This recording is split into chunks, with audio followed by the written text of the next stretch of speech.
Hello everyone. Kauwi ko lang galing sa ano guys. Tapos bumili ako ng isda na ano,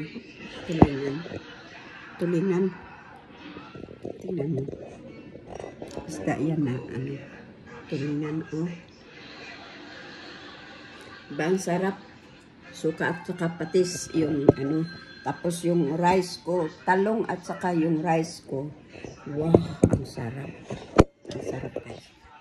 Kasi, nagkagulo dito sa bahay. Kasi nung pagbukas ko sa isda, para siyang nahimatay sa amoy. Kami ni Jim Ross, tawang-tawa kami kasi ang sarap nga no. Ang sarap kaya ng sinugbang isda. Diba? So, tapos tingnan mo, nagkinamay ako. Ang sarap. Siya talagang, ayaw niya talaga ng amoy. Ingay na ingay siya dito sa bahay guys kasi kulang na lang ayaw pumasok doon sa kusina para amoyin itong isda na sinugbang ano, tulingan.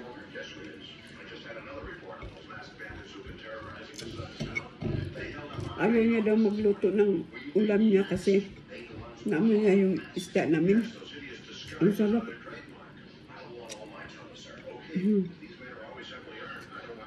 Ang taga kung hindi nakaano guys.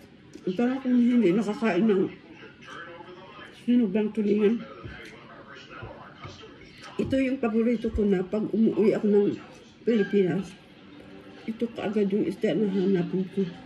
Lalo na pag mainit no. Tapos nandun sa tabi ng dagat ang kainan. Ay, ang sarap. Hindi ko naman siya maubos kasi ang laki-laki. Busas na yun. Ang sarap rin.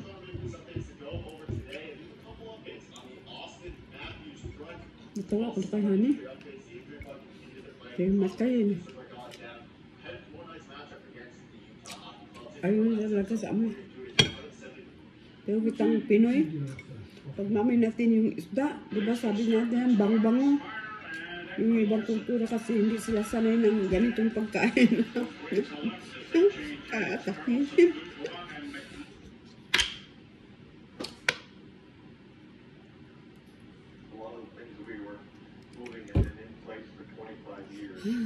Basta ganitong kainan. Grabe. Busog na busog ako ba? Tamo, tapos tulingan, tapos kanin. May naiwan pa akong talong na ginisang talong doon sa ref. Kaya pinartner ko sa tulingan na isda guys. So, simot na simot. Ang sarap.